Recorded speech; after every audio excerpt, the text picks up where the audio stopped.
गौर करो, ये कुरान ही तो है जिसने रमजान के महीने को सैयदुल शुहूर बना दिया।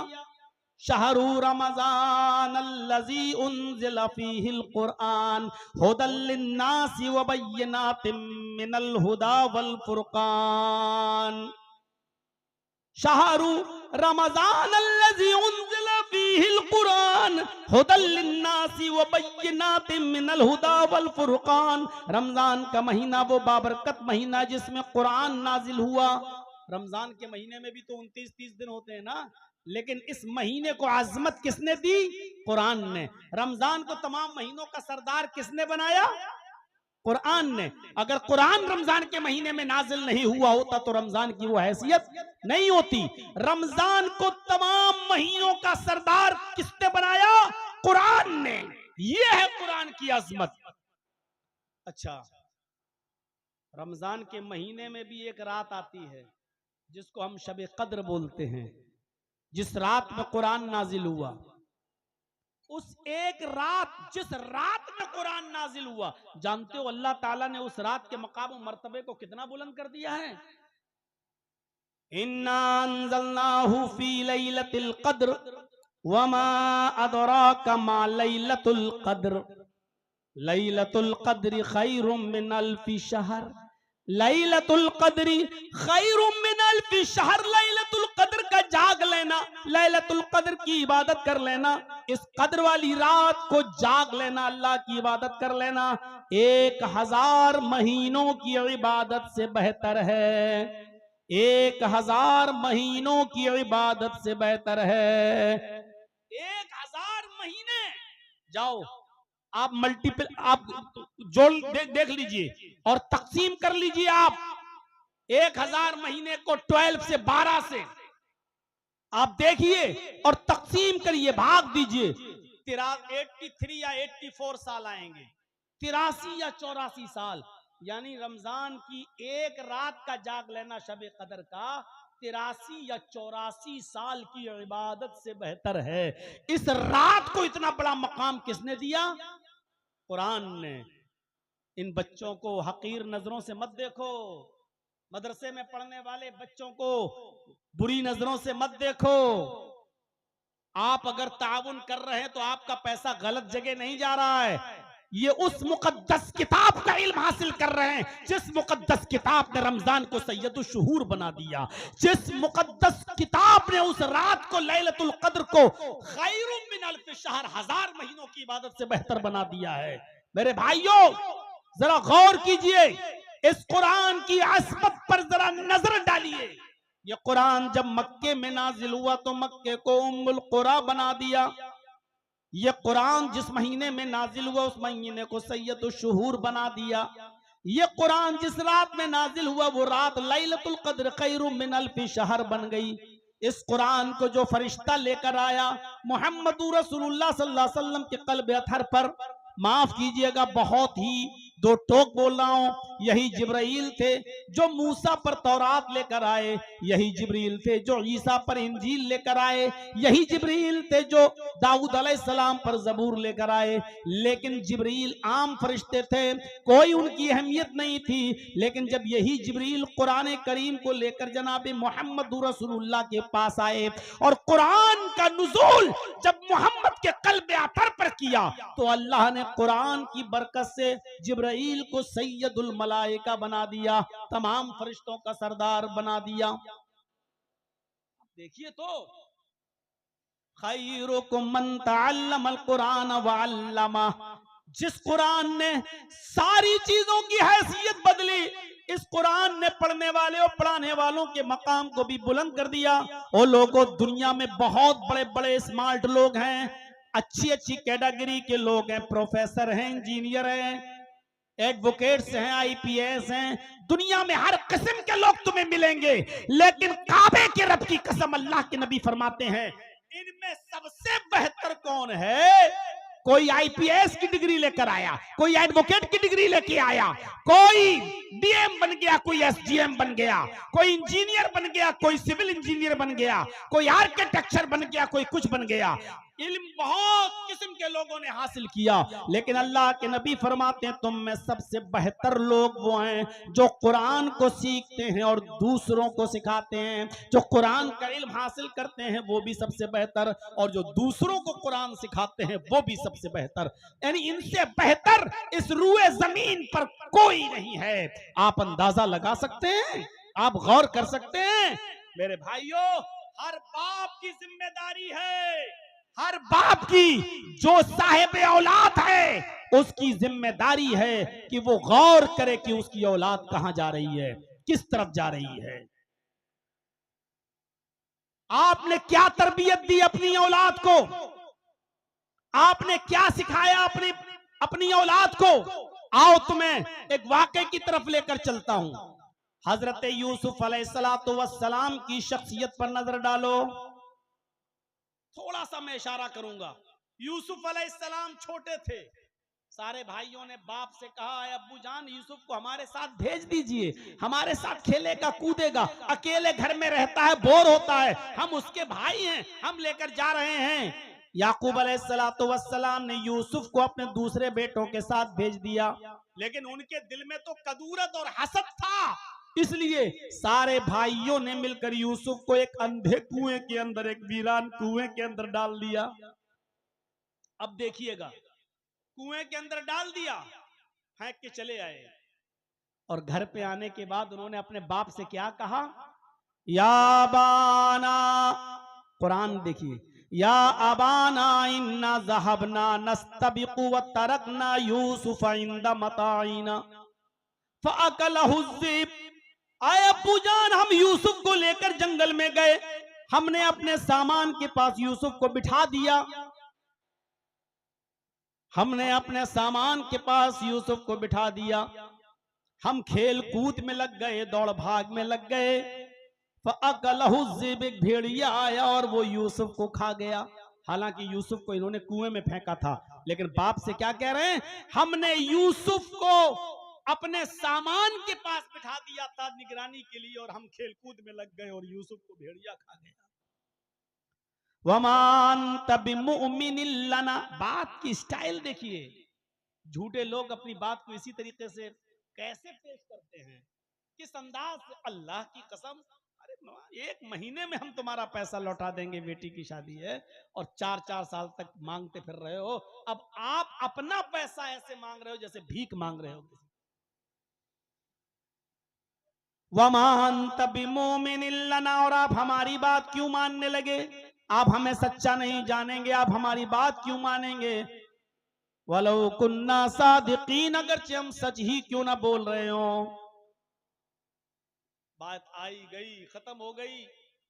इधर यूसुफ अलैहिस्सलाम कुएं में हैं, उधर एक काफिला आया, उसको पानी की जरूरत थी। एक आदमी ने अपना डोल, अपना बर्तन पानी कुएं में डाला पानी हासिल करने के लिए, और जब निकालना चाहा कि पानी आ गया, क्या देखता है बहुत भारी हो गई रस्सी, खिंच नहीं रही। जब झांक कर देखा तो उस डोल के अंदर यूसुफ बैठे हुए हैं, एक लड़का बैठा हुआ है। इसने झांक कर देखा, काफिले वालों से कहा, या बुशरा हाजा गुलाम, अरे लोगों खुशखबरी हो, हम पानी लेने के लिए इस कुएं के पास आए, लेकिन ये कुआं तो वीरान है, अंधा है, इस कुएं में पानी नहीं है, लेकिन खुशखबरी हो, एक बच्चा हमें मिल गया है। उस बच्चे को निकाला गया, यूसुफ को निकाला गया, खुश हैं सब, चलो जल्दी करो, इस बच्चे को मिस्र के बाजार में बेच देते हैं, हमारे हाथ आ गया है, हम इसको बेच देते हैं। चोरी का माल लोग जितनी जल्दी हो निकालना चाहते हैं, कोई इसका असली मालिक ना आ जाए, इसलिए कलिया चक्के इलाके में चले जाओ, 20,000 रुपए का मोबाइल 2,000 रुपए में आपको मिल जाएगा। आपके इलाके में भी होता होगा, चोरी का माल लोग बहुत सस्ते में देकर चले जाते हैं। इनको ये बच्चा मिला, इन्होंने सोचा जल्दी से तकसीम, जल्दी से बेच दो इसको। मिस्र के बाजार में गए, यूसुफ जैसा खूबसूरत बच्चा, यूसुफ जैसा खूबसूरत और हसीन और जमील लड़का कितने में बिका, आप ताज्जुब करेंगे कीमत, इतना खूबसूरत बच्चा। लेकिन वह शरऊहु बिसमनिन बख्सिन दराहिम मअदूदा, चंद खोटे सिक्कों में उन्होंने बेच दिया। जो मिल रहा मिल जाए, जल्दी से बेचकर भागो। कुरान ने कीमत बताई, कुरान ने यूसुफ की कीमत बताई। कितने में बेचा यूसुफ अलैहिस्सलाम को? वशरऊहु बिथमनिन बख्सिन दराहिम मादूदा, चंद घिसे पिटे, चंद खोटे सिक्कों में बेच दिया, यानी मामूली रकम में बेच दिया। लो, और जो मिल गया लेके चले गए। यूसुफ अलैहिस्सलाम को किसने खरीदा? बादशाह मिस्र ने। चाहता तो लंबी रकम दे सकता था, लेकिन नहीं, चंद सिक्कों में खरीद लिया और यूसुफ को अपने घर लाया। और जब लाया तो अपनी बीवी से कहा, खिलाओ पिलाओ पाल पोस के बड़ा करो, हमारे पास कोई औलाद नहीं है, ये यूसुफ, ये आगे चलकर ये बच्चा हमारा बेटा बना, हम इसको बेटा भी बना सकते हैं, यह हमें कोई फायदा जरूर पहुंचाएगा। इधर बादशाह मिस्र की बीवी उस बच्चे की देखरेख करने लगी, खिलाने पिलाने लगी, पाल पोस कर बड़ा करने लगी। और जब पाल पोस कर बड़ा कर दिया और यूसुफ जवान हो गए, बालिग हो गए, तो ये बादशाह मिस्र की बीवी का दिल ही यूसुफ के ऊपर आ गया। अब मंजर देखिए, यूसुफ अलैहिस्सलाम पर दिल आ गया, बहलाने लगी, फुसलाने लगी, अपने करीब लाने की कोशिश करने लगी, लेकिन यूसुफ अलैहिस्सलाम बचे रहे, बचे रहे। अब ये चर्चा औरतों में आम हो गया, पूरे मिस्र की औरतों में ये चर्चा हो गया। और औरतें कहने लगी, वाह, यूसुफ को देखो, बादशाह की बीवी को देखो, अजीजे मिस्र की बीवी अपने गुलाम को दिल दे बैठी, उसके साथ गलत काम करना चाहती है। औरतों में चर्चा हो गया। औरतों में चर्चा बहुत खतरनाक होता है और बहुत जल्दी होता है। अगर आपको किसी चीज को बहुत जल्दी फेमस कराना हो और किसी चीज को का बहुत जल्दी प्रचार कराना हो, तो एक दो औरतों को बता दीजिए, शाम तक पूरे मोहल्ले को खबर हो जाएगी। एक आदमी था बेचारा, उस शौहर, वो एक तरबूज काट के लाया, तरबूज, और उसने दुपट्टे में लपेट लिया। दुपट्टा जानते हैं ना, औरतें जो ओढ़ती हैं, उस दुपट्टे में लपेट लिया। तरबूज लाल था तो दुपट्टा लाल हो गया ऊपर से। अब वो जब घर में घुसा तो बीवी ने कहा, ए क्या है इसमें? उसने कहा, चुप रहो, मैं बताता हूं, चुप चुप चुप। वो गया और अंदर जाकर एक अलमारी में उसको रख दिया। बीवी कहती, क्या लेके आए हो तुम? उसने अपनी बीवी से कहा, सुनो, एक आदमी से दुश्मनी हो गई मेरी, मैंने उसकी गर्दन काटी है, उसमें एक आदमी का मर्डर करके आया हूं, उसकी गर्दन है, अभी दिन में फेंकने जाऊंगा तो पकड़ा जाऊंगा, रात होने दो, मैं इसको नदी में फेंक आऊंगा, अभी शोर मत करो, बस जाओ, तुम काम में लग जाओ।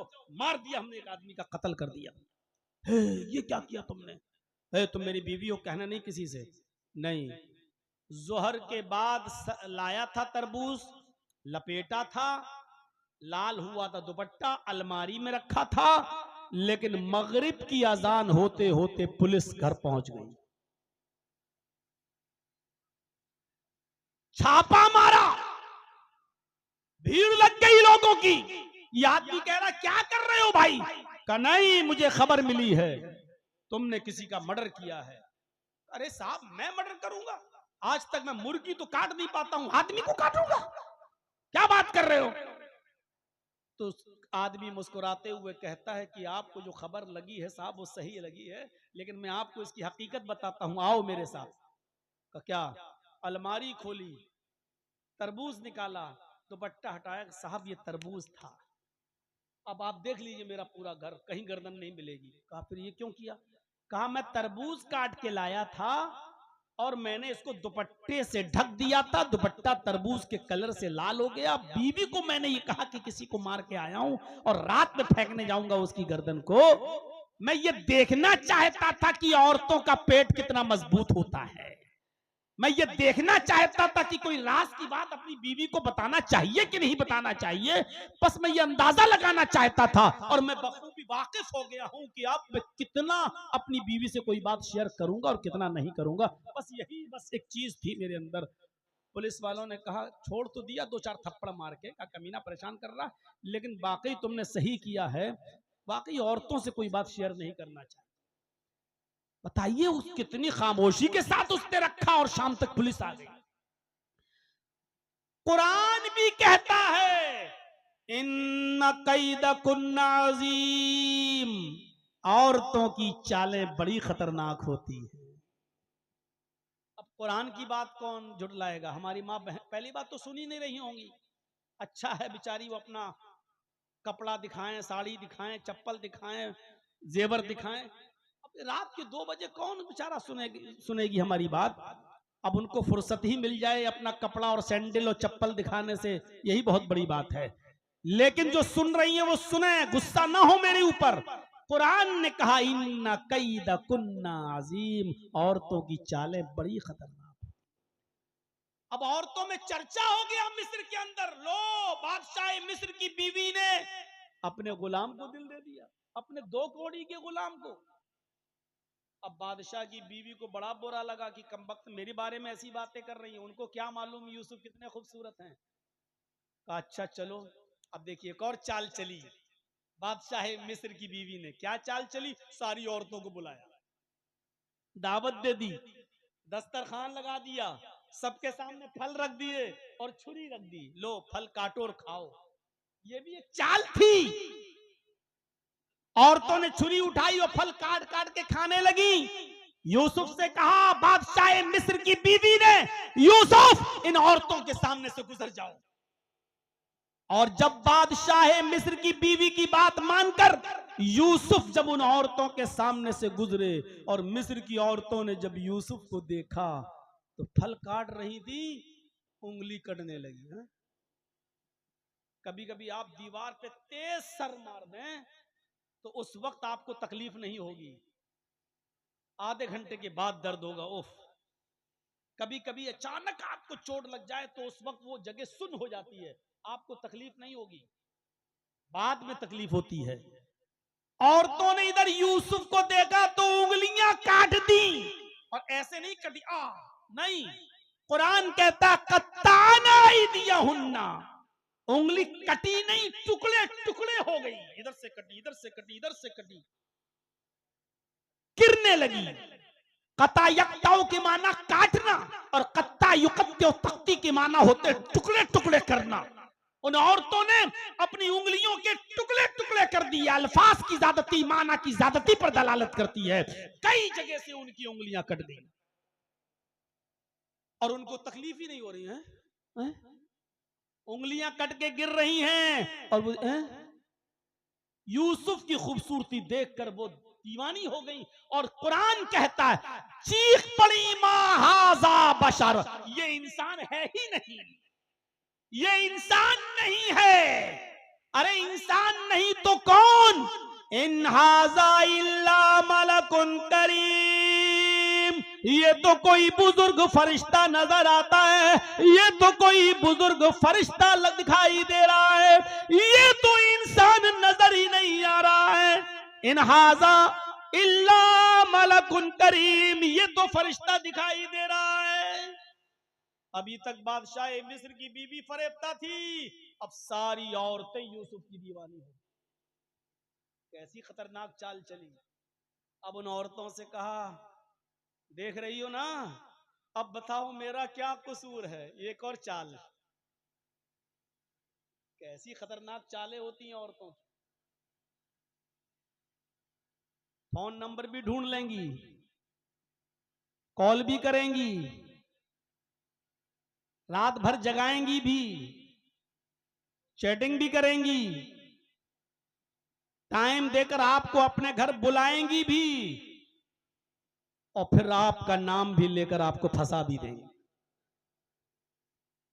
और अगर 2 आंसू निकाल दिए तो बस पूछो मत, सारी दुनिया हमदर्द हो जाएगी। कमीना कितना बड़ा कुत्ता है, बेचारी इस औरत को रुला रहा है। अरे उसके आंसुओं ही में तो सारा मक्र और फरेब छिपा हुआ है जो तुम्हारी समझ में नहीं आ रहा है। बन गए झूठे हमदर्द उसके पास जाकर। अगर औरतों की चालें खतरनाक ना होती तो कुरान ये ना कहता इन्ना कैदा कुन्ना अजीम, इनकी चालें बड़ी खतरनाक है। एक और चाल चली, बताओ ऐ मिस्र वालियों मेरा क्या कसूर है, खूबसूरत ही इतना है कि मेरा दिल आ गया। सारी औरतें कहने लगी नहीं नहीं तुम्हारा कोई कसूर नहीं, मेरा तो खुद ही आ गया। अब जब ये कबूल करवा लिया कि तुम्हारा भी दिल इसके ऊपर आया तो सुनो क्या कहा। उफ़्फ़ो, कुरान क्या कहा बादशाह मिस्र की बीवी ने। आए और तो सुन लो, यूसुफ को सामने रखकर क्या कहा, अगर इस लड़के ने, इस नौजवान ने अगर मेरी बात न मानी, धमकी भी, अगर इसने मेरी बात न मानी और मेरा कहा न माना, और जो चीज मैं इससे चाहती हूं अगर इसने मेरे मुतालबे को पूरा न किया, तो इसको मैं सख्त से सख्त सजा दिलवाऊंगी या जेल में सड़ा दूंगी, जेल भेज कर रहूंगी, ये जेल में सड़ेगा, ये जेल में जाएगा, लंबी मुद्दत तक जेल में रहेगा, जेल में इसको सड़वा दूंगी। और जब यूसुफ अलैहिस्सलाम ने सुना कि बादशाह मिस्र की बीवी ने, मेरी मालिका ने, मेरी मालिकन ने ये कह दिया कि मैं इसको जेल में सड़ा दूंगी, तकलीफ पहुंचाऊंगी, तो जानते हो यूसुफ अलैहिस्सलाम ने क्या किया, आसमान पर नजरें डाली और अल्लाह से दुआ की। जब यूसुफ अल्लाह से दुआ कर रहे थे तो उस दुआ में भी औरतों के मक्र और फरेब और चाल का जिक्र कर रहे थे। और यूसुफ ने जो दुआ की वो क्या दुआ की, रब्बिस सिजनु अहब्बु इलैया मिम्मा यदऊननी इलैहि, आए मेरे रब, मुझे जेल में जाना ज्यादा महबूब है, मुझे जेल में जाना ज्यादा पसंद है, मुझे जेल में जाना गवारा है, लेकिन वो काम करना गवारा नहीं जिस काम की तरफ ये औरतें मुझे बुला रही हैं, यदऊननी इलैहि, जिस काम की तरफ ये मुझे बुला रही हैं। पता चला कि एक औरत नहीं बुला रही थी, सारी औरतें ये चाह रही थी कि यूसुफ मेरे साथ मुंह काला कर ले, यूसुफ मेरे साथ टाइम दे दे और मुझे वक्त दे दे, इसलिए यदऊननी जमा मुअन्नस गायब का सेका इस्तेमाल हुआ है। क्या कहा, आए अल्लाह मुझे जेल में जाना ज्यादा पसंद है, मुझे जेल में सड़ जाना पसंद है, मुझे जेल की जिंदगी गवारा है, मुझे जेल खाना पसंद है, लेकिन वो काम करना पसंद नहीं है जिस काम की तरफ ये औरतें मुझे बुला रही हैं और मुझे दावत दे रही हैं। इसके बाद जो दुआ की वो ये की, व इल्ला तसरिफ अन्नी कैदहुन्ना, आय अल्लाह इनकी चालों से बचाना तेरा काम है, आय अल्लाह इनके मकरो फरेब से बचाना तेरा काम है। आय अल्लाह अगर तूने मुझे इनके चालों से महफूज न किया, इनके इरादों से महफूज न किया, इनकी चालों से और इनके ढोंग से अगर तूने मुझे मेरी हिफाजत ना फरमाई, अस्बू इलैहिन्ना व अकुम मिनल जाहिलीन, तो मैं भी इनकी तरफ गिर जाऊंगा, मैं भी इनकी तरफ माइल हो जाऊंगा, मैं भी इनकी तरफ झुक जाऊंगा। अगर तूने मुझे इनकी चालों से न बचाया, अगर तूने मुझे इनकी चालों से महफूज न किया, तो मैं भी इनके साथ मुंह काला कर बैठूंगा। व अकुम मिनल जाहिलीन, और मेरा शुमार नादानों में और जाहिलों में हो जाएगा। क्या कहा यूसुफ अलैहिस्सलाम ने, अल्लाह इनकी चालों से तू मुझे बचा ले, जेल में भले ही चला जाऊं वो मुझे गवारा है। अब सुनिए, तालीम देखिए क्या है। यूसुफ अलैहिस्सलाम के फिर वो पीछे पड़ के रह गई, ये जेल में भी जाने के लिए तैयार है, जबरदस्ती करूं इसके साथ। अब जबरदस्ती करने लगी। क्या कहा, यूसुफ इधर आओ, चलो एक काम है।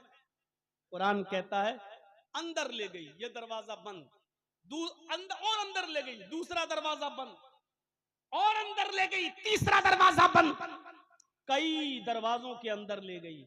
और जब लास्ट वाले कमरे में पहुंची तो कहने लगी, आए यूसुफ आओ, अच्छा मौका है, एक खूबसूरत औरत तुम्हारे पास है, तन्हाई का मौका है, आओ आओ मेरे करीब आओ। यूसुफ को जब अपने करीब बुलाने लगी तो यूसुफ अलैहिस्सलाम ने कहा, माअज़ल्लाह, अल्लाह की पनाह, मैं ये काम नहीं कर सकता। वो उठी, यूसुफ भागे। कुरान देखिए, यूसुफ अलैहिस्सलाम ने दरवाजा खोला, आगे बढ़े, ये भी आगे बढ़ी, दूसरा दरवाजा खोला और आगे बढ़े, आखिरी दरवाजे पे पहुंच गए। पहुंचते पहुंचते उस औरत ने यूसुफ के दामन को पीछे से पकड़ा और यूसुफ दरवाजा पकड़े हुए थे ऐसे। यूसुफ, ये हट गया, यूसुफ दरवाजा पकड़े हुए थे पहले से, और जैसी खींचा उस औरत ने अपनी तरफ, बादशाह मिस्र की बीवी ने अपनी तरफ यूसुफ को खींचा तो यूसुफ का कुर्ता पीछे से फटता चला गया। कौन ये खतरनाक लाइट मार रहा भाई? ये लाइट लड़कियों पे मारी जाती है, तो मुझ पे मार रहे हो? इतनी भी अकल नहीं है तुम्हें? जरूर कोई छिछोरा है जिसको उसके बाप ने तरबियत नहीं दी। मेरे भाइयों, जैसे ही खींचा यूसुफ जमीन पर गिरे, सामने दरवाजा खुल गया, क्योंकि यूसुफ दरवाजे को पकड़े हुए थे। उसने पीछे से खींचा, कुर्ता फटा, ऐसे गिरे, दरवाजा खुल गया, यूसुफ जमीन पर गिरे, सामने बादशाह खड़ा है। गौर करो, बादशाह, पीछे से कमीज फटी हुई। फौरन इस औरत ने जब देखा तो देखने के बाद अपने शौहर को दरवाजे पर देखा, झट से वही चीज जो मैं पहले कह रहा था आपको, इन्न कैदकुन नाज़िम, बड़ी खतरनाक होती है इनकी चालें। तो यूसुफ अलैहिस्सलाम पर ही इल्जाम लगा दिया। देख रहे हैं आप, अंदर ले गई बादशाह मिस्र की बीवी, दरवाजे बंद किए बादशाह मिस्र की बीवी ने, यूसुफ को बुलाया बादशाह की बीवी ने, लेकिन जब पकड़ी गई चोरी तो सामने बादशाह खड़ा है। और बादशाह मिस्र की बीवी कहती है, जो तुम्हारे अहल के साथ, बीवी के साथ गलत काम के इरादे से अंदर घुस जाए, कपड़े तक फट जाएं, ऐसे शख्स की सजा क्या होनी चाहिए? बिलाखिर उस यूसुफ अलैहिस्सलाम को तोड़ मरोड़ कर इल्जाम लगाकर जेल के अंदर भिजवा दिया। मुफस्सिरीन के अलग अलग अक़वाल हैं। कोई कहता है कि 10 साल यूसुफ जेल खाने में रहे, किसी मुफस्सिर ने लिखा है कि 7 साल जेल खाने में रहे, एक लंबी मुद्दत जेल खाने में रहे। ख्वाब की ताबीर बताई, मिस्र में जब कहत पड़ा, उस कहत की ताबीर बताई तो बादशाह ने फिर इजाजत दी कि उसको जेल से निकालो, और वही जो ये ताबीर बता रहा है वही उसका हल भी बताएगा, और किसी भी तरीके से उनको मुल्क मिस्र का बादशाह बना दिया गया। अब आप सोचिए, बचपन से दूर, अपने बाप से दूर, बचपन में कुएं में फेंके गए, मिस्र के बाजार में बेचे गए, फिर बादशाह के घर आए, फिर जवान हुए, मुख्तलिफ मराहिल से गुजरे, 7 साल या 10 साल जेल की सलाखों में भी रहे, उसके बाद निकले और मुल्क मिस्र के बादशाह बन गए। और बादशाह बनने के बाद अपनी कमीज एक कासिद को देकर भेजा, फला बस्ती में चले जाओ, एक बूढ़ा आदमी होगा, उसका नाम याकूब होगा, ये कमीज उसको दे देना, और इतना कह देना उससे कि ये कमीज तुम पहचान लोगे, वो बूढ़ा आदमी इस कमीज को पहचान लेगा। एक कासिद को कमीज दी, अपनी कुर्ता दिया अपना, और उस कमीज को देकर कासिद के हाथ से भेजा। वो कासिद नहीं जानता था कि जिसके पास भेज रहे हैं यूसुफ, वो उनका बाप है। वो कासिद, वो एलजी, वो दूत, वो मैसेंजर, वो पैगाम्बर जाता है और यूसुफ अलैहिस्सलाम की वो कमीज लेकर उस बस्ती में पहुंचता है, और पूछते पूछते याकूब को ढूंढ लेता है। याकूब अलैहिस्सलाम के पास जाकर कहता है, मुल्क मिस्र के बादशाह ने ये कमीज तुम्हें दी है, इस कमीज को देखो। उसने कहा, ये कमीज तुम्हें देंगे तो तुम पहचान लोगे ये कमीज किसकी है। याकूब अलैहिस्सलाम ने उस कमीज को अपनी नाक से सूंघा, उस कमीज को अपने मुंह तक ले गए और नाक से सूंघा, तो उस कमीज ने बता दिया, यानी सूंघते ही याकूब पहचान गए कि ये कमीज तो यूसुफ की है, मेरे बेटे की है, मेरी लख्त जिगर की है। तो याकूब अलैहिस्सलाम ने कहा, जिसने ये कमीज दी है उसका नाम यूसुफ है। जवाब दिया हाँ। फरमाया, कैफ तरकतहू, आए कासिद, आए कमीज लाने वाले, तुमने उसको किस हाल में छोड़ा है, तुमने उसको किस हाल में छोड़ा है, यानी वो कहाँ है और किस हाल में है, क्या है उसका पसे मंजर। तो याकूब अलैहिस्सलाम ने जब ये पूछा तो उस कासिद ने जवाब दिया, तफसीर इब्ने कसीर पढ़िए और मालिम तंजील देखिए। जब ये पूछा कि कैफ तरकतहू, तुमने उसको कहाँ देखा, किस हाल में छोड़ा, तो जवाब दिया कासिद ने, तरकतुहू मलिका मिस्र, हमने उसको मिस्र के बादशाह की हालत में छोड़ा है। यानी याकूब, इस वक्त वो शख्स बादशाह बनाए, हुक्मरान बनाए, मुल्क का मिस्र का बादशाह है। याकूब अलैहिस्सलाम ने सुना कि मेरा बेटा बादशाह है, मुल्क मिस्र का तख्त नशी है, बादशाह है, लेकिन ये सुनकर उनको खुशी नहीं हुई, रोने लगे और रोते हुए कहने लगे, ला असअलुकुम अन हाजा, मैं ये नहीं जानना चाहता कि यूसुफ बादशाह है या गुलाम, मैं ये नहीं जानना चाहता कि वो किस डिग्री पर है, कौन सी पोस्ट है उसके पास, मैं ये सब नहीं सुनना चाहता। बस मैं ये जानना चाहता हूं, मेरे पूछने का मतलब यह है असअलुकुम अन अय्य दीन तरक्तहु, कि तुमने उसको छोड़ा तो उसका दीन क्या है। मुझे ये मत बताओ कि वो बादशाह है, चेयरमैन है, एमएलए है, एमपी है, क्या है, ये मुझे मत बताओ। असअलुकुम अन अय्य दीन तरक्तहु, मुझे ये बताओ कि उसको तुमने किस दीन पे छोड़ा है। कासिद ने कहा हमने उसको जिस दीन पे छोड़ा है बस इतना जानता हूं, काला यशहदु अल्ला इलाहा इल्लल्लाह, बस वो ये कहता है कि अल्लाह के अलावा हमारा कोई माबूद नहीं। याकूब अलैहिस्सलाम कहते हैं फिर मेरे बेटे की तरबियत ठीक हुई है, अगर वो अल्लाह को पहचान रहा है, अल्लाह को अपना माबूद समझ रहा है तो कोई बात नहीं, उसकी तरबियत ठीक हुई है। इक़रा बिस्मि रब्बिकल लज़ी खलक़, इस तालीम से जो दीनी तालीम है इससे इंसान अपने रब को, दीनी तालीम को छोड़कर दूसरी तालीम हासिल करने वालों ने मेरे भाइयों जरिया माश की तरह किस तरीके से उसको इस्तेमाल किया है वो हमारे और आपके सामने मौजूद है। नजरें डालो, हलाल और हराम की कोई तमीज आज हमारी सोसाइटी के अंदर नहीं रही है।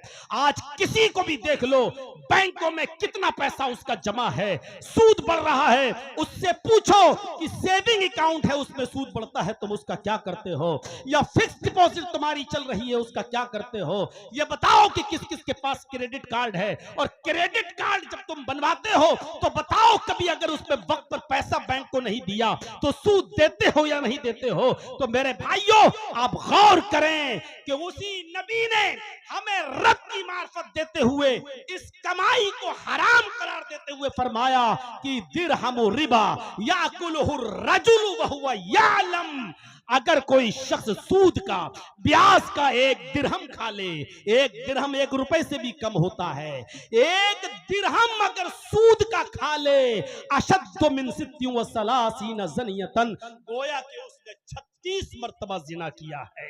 अल्लाह के नबी फरमाते हैं 1 रुपया सूद का और जानता है कि ये सूद का है और खाता है तो गोया कि वो 36 मर्तबा जिना करता है, यानी 36 मर्तबा जिनाकार को जिना करने के बाद जहन्नम में जो सजा मिलेगी वो सूद का 1 रुपया खाने वाले को मिलेगी। मेरे प्यारे साथियों जरा तसव्वुर करो कि जिनका कारोबार ही सूद का हो, जो कारोबार ही लेन देन ही जिनका पूरा सूद पे चल रहा हो, वो अंदाजा लगाएं। एक हदीस के अंदर अल्लाह के नबी ने फरमाया सूद खाने वाला ऐसा है जैसा कि वो अपनी मां से निकाह कर रहा है, यानी जिस तरह कुरान की आयतें 3 नहीं 3 लाख मर्तबा भी पढ़कर अगर मां के साथ निकाह करोगे तो मां हलाल नहीं हो सकती है, इसी तरीके से सूद पर कितनी बार कुरान और कुरान की आयतें पढ़कर भी अगर खाना चाहो तो सूद भी हलाल नहीं हो सकता। जिस तरह मां हराम रहेगी उसी तरह सूद भी हराम रहेगा। मेरे प्यारे साथियों ये तालीम आपको कुरान और हदीस की तालीम से मिलेगी, इसलिए रब की मारिफत बहुत जरूरी है।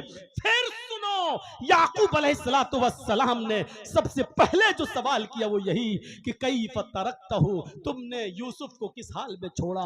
उसने कहा तरक्तहु मलिका मिस्र, मिस्र के बादशाह की हालत में छोड़ा। कहा ला असअलुकुम अन हाजा, मैं इसके बारे में नहीं जानना चाहता। असअलुकुम अन अय्य दीन तरक्तहु, मैं ये जानना चाहता हूं कि तुमने यूसुफ को किस दीन पे छोड़ा। आला यशहदु अल्ला इलाहा इल्लल्लाह, कहा वो तो कहते हैं कि अल्लाह के अलावा कोई माबूद। आपने अपनी औलाद को क्या तालीम दी, क्या तालीम दी है आपने अपनी औलाद को, अपने रब के बारे में क्या समझाया है, अल्लाह की जात और उसकी मार्फत के बारे में आपने अपनी औलाद को क्या सबक सिखाया है। जिस तरह बाप का किरदार होता है औलाद की तालीम और तरबियत में, उसी तरह मां का किरदार भी होता है अपनी औलाद की तरबियत में। आपने सुना है एक डाकू था, एक डाकू हमारे उत्तर प्रदेश में जिसका नाम था सुल्तान डाकू, बहुत मशहूर डाकू था। पकड़ा गया, मुकदमा चला, फांसी की सजा हुई। और फांसी के दिन उससे जब आखिरी आरजू पूछी गई तो कहता है मुझे मेरी मां से मिलना है। जब उस डाकू के सामने उसकी मां को लाया गया, जल्लाद भी खड़ा है, जेलर भी खड़ा है। जेलर ने कहा ले मिल ले अपनी मां से, और कुछ कहा हां अगर पूरा कर सकते हो तो बताओ।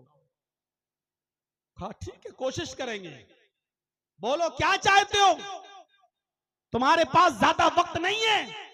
उसने कहा मुझे ज्यादा वक्त की जरूरत भी नहीं है, बस इतना चाहता हूं कि मुझसे पहले मेरी मां को तख्तेदार पे लटका दो, बस इतना चाहता हूं कि मुझसे पहले मेरी मां को फांसी दो।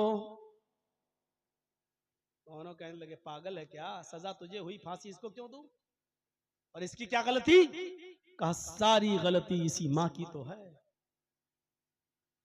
जेलर साहब, जब मैं 5 साल का था, मेरी मां बहनों, अगर तुम्हें कपड़े दिखाने से फुर्सत मिल गई हो, अगर तुम्हें अपना जेवर दिखाने से फुर्सत मिल गई हो, तो सुनो, अपनी औलाद की तरबियत में तुम्हारा किरदार सबसे नुमाया किरदार होगा। अगर तुमने अपनी औलाद की तरबियत अच्छी तरीके से कर दी तो।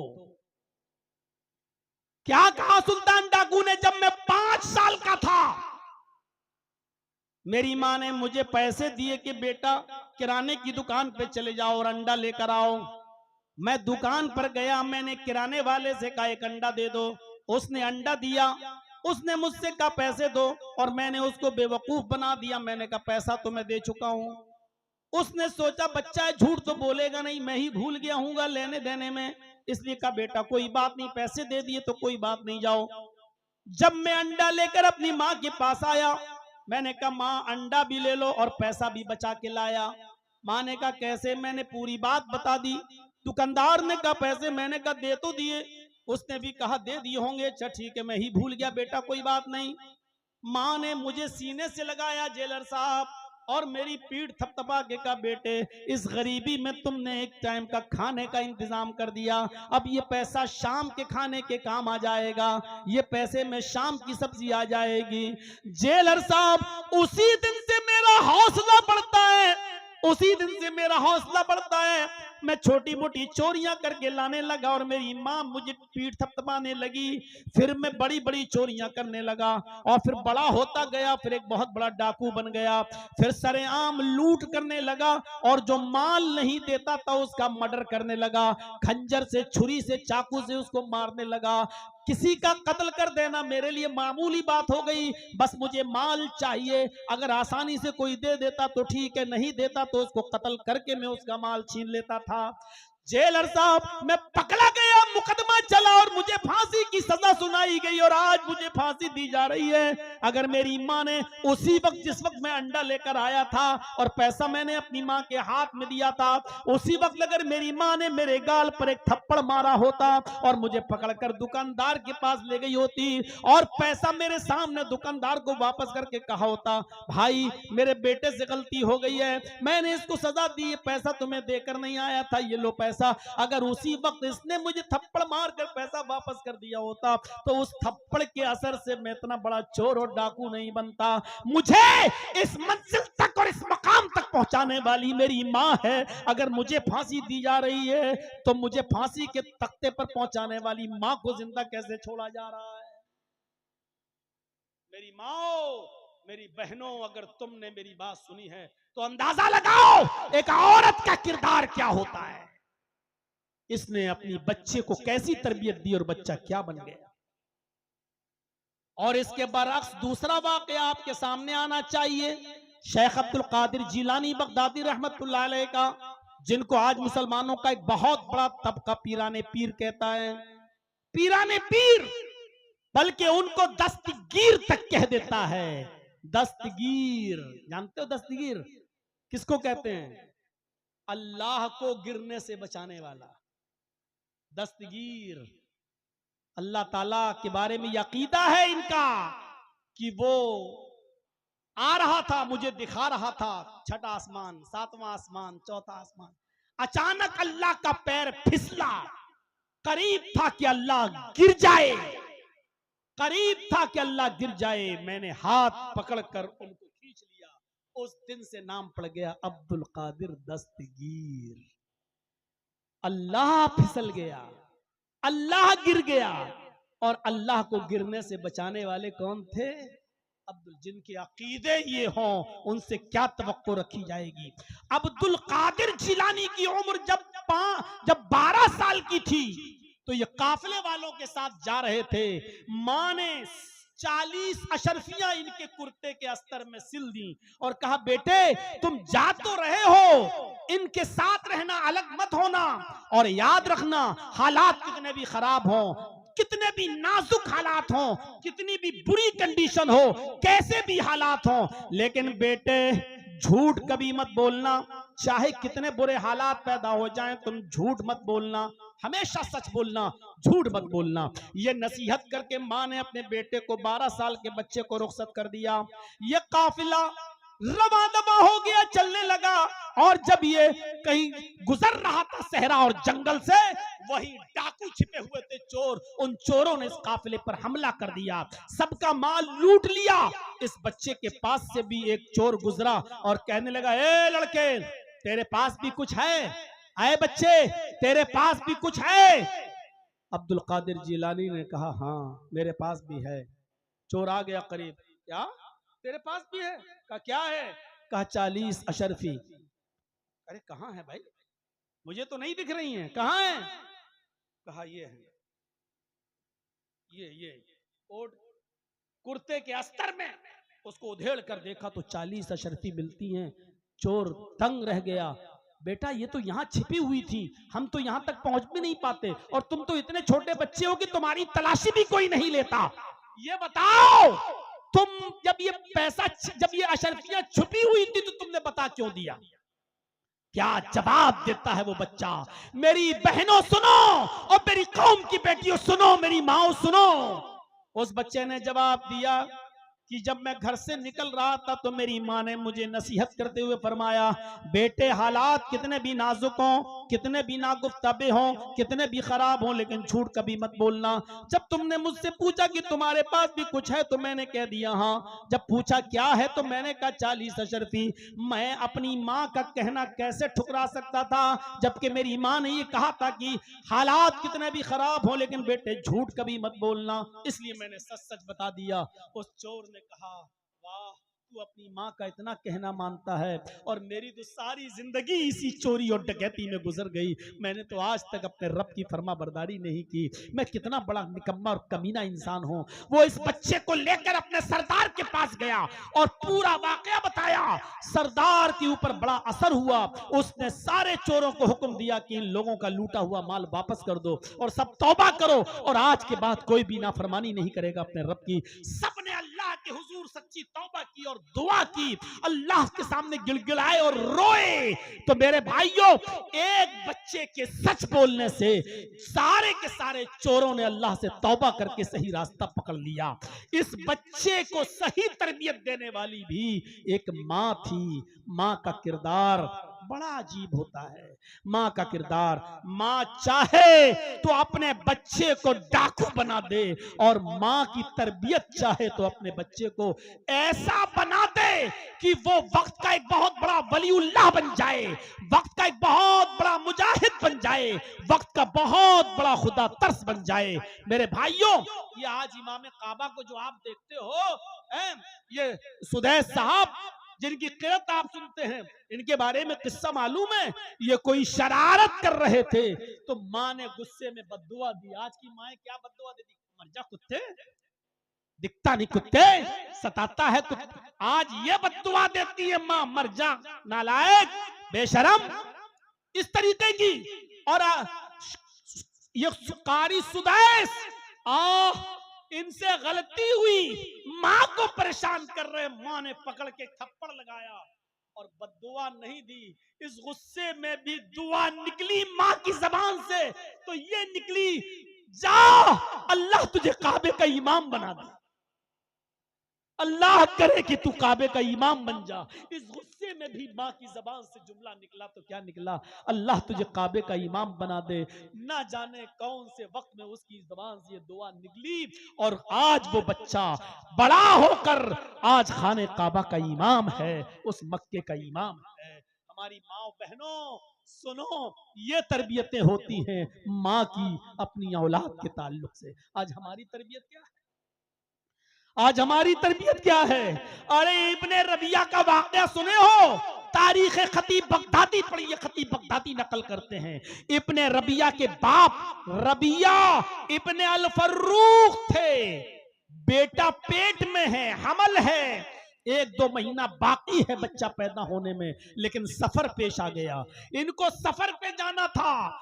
20,000 दीनार अपनी बीवी को देते हैं रबिया और कहते हैं कि लो मैं खर्चे के तौर पर ये 20,000 दीनार देकर जा रहा हूं, मुझे आने में 2 महीने भी लग सकते हैं, 1 साल भी लग सकता है, सफर लंबा है, 2-3 साल भी लग सकते हैं, मैं जा रहा हूं। रबिया अपनी बीवी को 20,000 दीनार देकर चले जाते हैं, लेकिन रबिया को लौटने में 27 साल लग गए।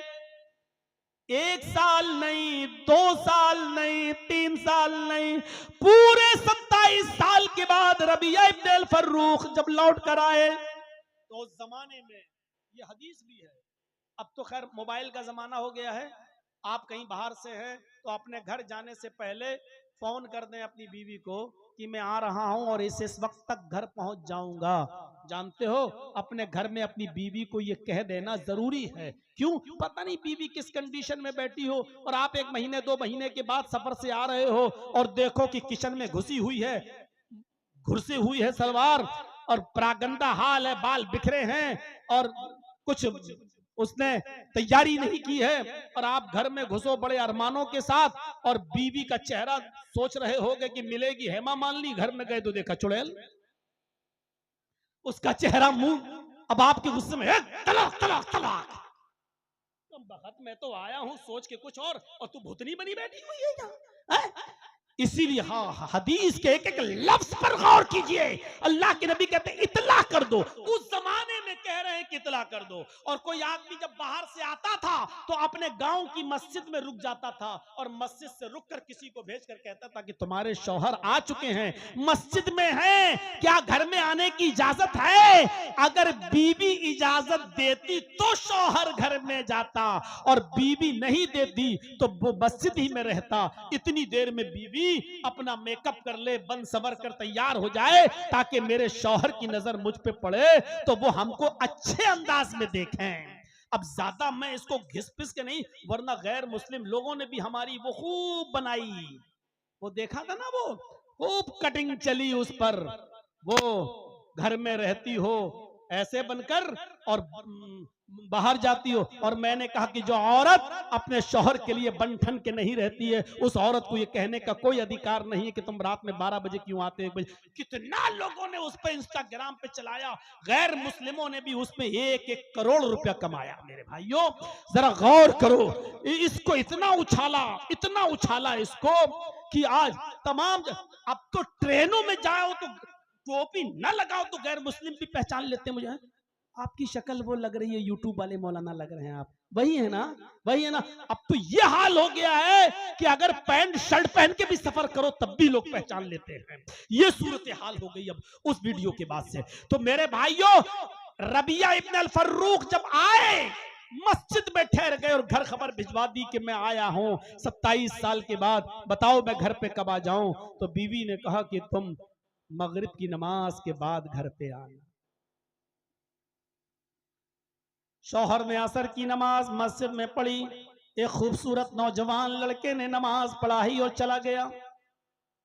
मगरिब की नमाज के लिए वही खूबसूरत नौजवान लड़का आता है, अच्छी किरत करता है और बेहतरीन अंदाज में दर्स देता है। बेहतरीन अंदाज में दर्स देता है, उस दर्स में लोगों को रुला देता है, सबके आंखों में आंसू आ जाते हैं। रबिया इब्न अल फर्रुख मस्जिद के कोने में जाते हैं, अपने दोनों हाथों को उठाकर कहते हैं, अल्लाह काश तूने मुझे भी कोई बेटा दिया होता, काश तूने मुझे भी कोई औलाद से नवाजा होता, मैं भी अपनी औलाद को, अपने बेटे को ऐसा ही आलिम बनाता, ऐसा ही हाफिज बनाता, ऐसा ही कारी बनाता, आज उसकी जबान से कुरान के अल्फाज सुनकर मेरा दिल खुश होता। उस नौजवान की किरत और तकरीर से मुतासिर है। थोड़ी देर के बाद फिर खबर आती है, आपकी बीवी ने आपको घर में आने की इजाजत दी है, अब आप घर जा सकते हैं। जैसे ही रबिया इब्न अल फर्रुख घर की तरफ जाते हैं, दरवाजे को दस्तक देते हैं, बीवी छिपी हुई है। बेटे ने दरवाजा खोला, जो अब 26 साल का हो चुका है। जब उसने दरवाजा खोला तो सलाम किया रबिया इब्न अल फर्रुख ने, अस्सलामु अलैकुम। बेटे ने जवाब दिया, वालेकुमुस्सलाम। रबिया ने बेटे को देखा कि ये वही बच्चा है जो मस्जिद में असर की नमाज पढ़ा रहा था और मगरिब में खूबसूरत अंदाज में किरत कर रहा था। रबिया चौंके और फिर सोचा कहीं किराएदार तो नहीं है, कहीं किराए के मकान में तो नहीं रहता है। बीबी जो छिपी हुई थी वो बाहर आती है, कहती है, रबिया ये तुम्हारा बेटा है, इब्न रबिया ये तुम्हारा लख्त जिगर है जिसको तुम मेरे पेट में अमानत समझकर छोड़ गए हो। ये तुम्हारी अमानत थी, तुम्हारे जाने के बाद 2 महीने के बाद ये मैंने इसकी विलादत की, पैदा हुआ, फिर मैंने इसकी अच्छी तालीम और तरबियत की। रबिया ने जब देखा कि ये मेरा बेटा है तो आसमान पे नजरें डाली, कहा अल्लाह मेरी दुआ मांगने से पहले ही तूने कबूल फरमा ली, और मैं जैसी औलाद चाहता था वो औलाद तूने मुझे अता फरमाई। फिर वो दोनों मियां और बीवी अपने रूम में जाते हैं, और जाने के बाद शौहर ने कहा, मेरी बीवी 20,000 दीनार मैं तुम्हें देकर गया था, कुछ बचाया नहीं। बीवी ने कहा, अब ये बताओ कि 20,000 दीनार तुम्हें ज्यादा महबूब है या इस बच्चे की तालीम, इस बच्चे की तरबियत जो मैंने इस बच्चे के ऊपर खर्च किया है? फरमाया, मेरी बीवी तूने 20,000 दीनार को जाये नहीं होने दिया, 20,000 दीनार को तूने बर्बाद नहीं किया, तूने उसको सही जगह पे लगाया, तूने उसको सही मकाम पर खर्च किया। अल्लाह ने मुझे स्वाले और नेक औलाद और आलिम और फाजिल और कारी की शक्ल में मुझे दे दी, ये बहुत बड़ी अमानत है। ऐ मेरी बीवी तूने मेरी अमानत का सही इस्तेमाल किया है। मेरे भाइयों, एक औरत अगर चाहे तो शौहर की गैर मौजूदगी में भी अपने बच्चे की तरबियत कर सकती है। स्कूलों में तरबियत नहीं मिलेगी, कॉलेजेस में तरबियत नहीं मिलेगी, बड़े बड़े डिग्री कॉलेजेस में तरबियत नहीं मिलेगी। क्यों? अगर कॉलेजेस और डिग्री कॉलेज और स्कूलों में और मेडिकल कॉलेजों में अगर तरबियत मिली होती तो आज बड़े बड़े पढ़े लिखे लोग पैंट की चेन खोलकर गधे और कुत्ते की तरह सड़कों के किनारे पे खड़े होकर पेशाब करते हुए नजर नहीं आते। आज इनका खड़े होकर सड़कों पर खड़े होकर पेशाब करना यह बताता है कि इन्होंने सिर्फ डिग्रियां हासिल कर ली है, तरबियत नहीं। तरबियत माँ की गोद से मिलती है। मदर्स लेप is first college for children. माँ की गोद ये बच्चे का पहला मदरसा है। अगर बच्चा माँ के पेट से तरबियत हासिल करके नहीं निकला तो जिंदगी में कहीं तरबियत हासिल नहीं कर सकता है। और ये तरबियत मिलेगी मदरसों से, ये तरबियत मिलेगी तुम्हें माँ के गोद से। इसलिए ऐसी तरबियत अगर अपनी औलाद की चाहते हो तो अच्छी माओं का इंतखाब करो और अच्छे मदरसों का इंतखाब करो। तो मेरे प्यारे साथियों, हम क्या तरबियत देंगे? एक किताब आपने सुना होगा, एक सहाबिया का वाकया, और एक किताब है जिस किताब का नाम है तज़किरतुल हुफ़्फ़ाज़। इस किताब के राइटर हैं अल्लामा शमसुद्दीन ज़हबी रहमतुल्लाह अलैह। अल्लामा शमसुद्दीन ज़हबी की मशहूर किताब है तज़किरतुल हुफ़्फ़ाज़। उसमें एक सहाबिया का वाकया नकल किया गया है कि एक सहाबिया जब उनके घर में बच्चा पैदा हुआ, एक सहाबिया जब उनके घर में बच्चा पैदा हुआ तो जब भी वो बच्चा पेशाब करता था, वो सहाबिया औरत उस बच्चे की शर्मगाह पर पानी का लोटा डाल दिया करती थी, पानी का बर्तन डाल दिया करती थी। जैसे उस बच्चे ने पेशाब किया, माँ उस बच्चे की शर्मगाह पर पानी बहा दिया करती थी। बच्चा ये सब कुछ देखता था और एक दिन आया जब बच्चा चलने के लायक हो गया, पहला दिन था। और सुनो, मेरी माएं सुन रही हैं तो सुने, मेरी बहनें सुन रही हैं तो सुने, उस बच्चे का पहला दिन था खड़े होकर चलने का। और जब पहला दिन था बच्चे के खड़े होकर चलने का, और बच्चे को जब पेशाब लगा तो बच्चे ने पानी का छोटा सा बर्तन उठा लिया, और ऐसे उठाया दोनों हाथ से और लेके चलने लगा। बच्चा नाली के किनारे बैठ गया और पेशाब करने लगा। उस बच्चे को नहीं मालूम कि पानी किस हाथ में पकड़ना चाहिए, उसको नहीं मालूम कि शर्मगाह किस हाथ में पकड़ना, हाथ से पकड़ना चाहिए, उसको नहीं मालूम कि आबे दस्त या इस्तंजे के लिए पानी कैसे लेना चाहिए, उसको कुछ नहीं मालूम। उसको इतना मालूम है कि पेशाब करने के बाद माँ मेरी शर्मगाह पे पानी डाल देती है। उस बच्चे ने पेशाब किया, और बच्चे ने पेशाब करने के बाद पानी ऐसे लिया और अपनी शर्मगाह पे डाल लिया। माँ ये मंजर देख रही है कि मेरे बच्चे ने पेशाब किया और पानी लेकर उसने अपनी शर्मगाह पे डाल दिया, तो दूर से ही रोते हुए कहती है, फुज़्तु बिरब्बिल काबा, काबे के रब की कसम में कामयाब हो गई, काबे के रब की कसम में कामयाब हो गई। मैं अपने बच्चे को जो सिखाना चाहती थी सिखा दी, मैं अपने बच्चे को जो तालीम देना चाहती थी दे दी, मैं अपने बच्चे को जो बताना चाहती थी वो बता दी। अब अगर मेरी रूह भी निकल जाए तो मुझे परवाह नहीं, इसलिए कि मैं अपने बच्चे को जो तरबियत देना चाहती थी वो तरबियत दे दी। आए अपने 5 और 6 साल के बच्चों के पैंट की चेन खोलकर नालियों के किनारे खड़े होकर पेशाब कराने वाली माओ बहनों, तुम अपने बच्चों को क्या तरबियत दे रही हो? आज तुम्हारी गोद में पलने वाली 10-10 साल की लड़कियां भी कैसे कपड़े पहन रही हैं, 12 साल की बच्चियां कैसे कपड़े पहन रही हैं। और तो और मुझे नहीं मालूम कि तुम्हारे झारखंड का क्या हाल है। आओ लखनऊ की सरजमीन पर बड़े बड़े हाजियों, बड़े बड़े नमाजियों, बड़े बड़े मुल्ला मौलवियों और कारियों और हाफिजों की बेटियां जिनकी उम्र 18, 19, 20 साल की हो चुकी है, लखनऊ यूनिवर्सिटी और ऐसे ही दूसरे कॉलेज में पढ़ने वाली ये हाजियों, नमाजियों की और मौलवियों की और कारियों की लड़कियां आज इंस्टाग्राम पर रील बना रही हैं, सरों से दुपट्टे उनके उतर चुके हैं, उड़ियां हैं, आधे नंगे कपड़े और चुस्त लिबास में डांस कर रही हैं, डांस कर रही हैं और नाच रही हैं, और अपने सीने का हिस्सा दिखा दिखा कर इंस्टाग्राम पे पैसे कमा रही हैं। और बेगैरत बाप अपनी बेटी के इस कारनामे को तरक्की कहता है, तरक्की की दुनिया कहता है, मॉडर्न जमाना कहता है। इससे बेहतर था कि तू मर जाता, हाजी ना कहलाता। इससे बेहतर था कि तू मर जाता, मौलवी ना कहलाता। इससे बेहतर था कि तू मर जाता, कारी ना कहलाता। मेरे भाइयों, ये लखनऊ की सरजमीन पर ये सारे मंजर इंस्टाग्राम पर देखे जा सकते हैं, और ये सब हो रहा है। इसलिए माओ की जरूरत है कि अच्छी तरबियत दें अपनी औलाद को। दीनी जलसों के अंदर भी मेरे भाइयों, अभी जहां से हम आए और यहां तक मंजर देखिए आप, बुर्के और ओढ़कर दुकानों पर कैसी भीड़ लगी हुई है, और क्या क्या खरीदे जा रहे हैं, और एक एक दुकान पर कितनी औरतें और कितने मर्द। ये सारे मनाजिर जब दीनी जलसों में हो जाएं तो सोचिए आम हालात में क्या होता होगा और दूसरे मौकों पर क्या होता होगा।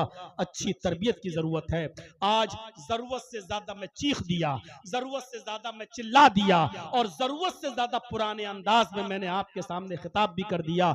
हमारे शेख मोहतरम नाजिम साहब तो फजर तक कह रहे थे, हम पीछे से कह रहे थे कि एक मुकर्रिर को और दावत दे दो, और जब 2 बजे तक जगाया तो 1 घंटा और सही।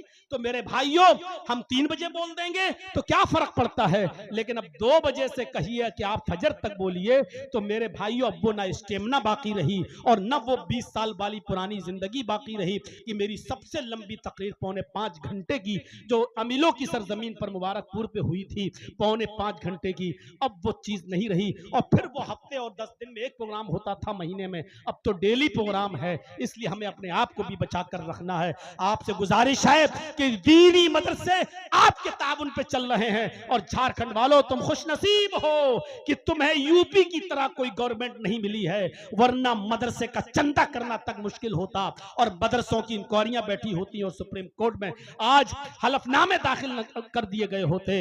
आप खुशनसीब हैं कि आपके इदारे चल रहे हैं। आप इन इदारों का खुलकर और और जमकर ताबुन करिए ताकि इन इदारों से दीनी बच्चे निकलें, दीन के सिपाही बने और इस टामिक टोइयां मारने वाली, इस अंधी अकीदत वाली दुनिया के लिए निशाने इबरत बने और उनके लिए अच्छा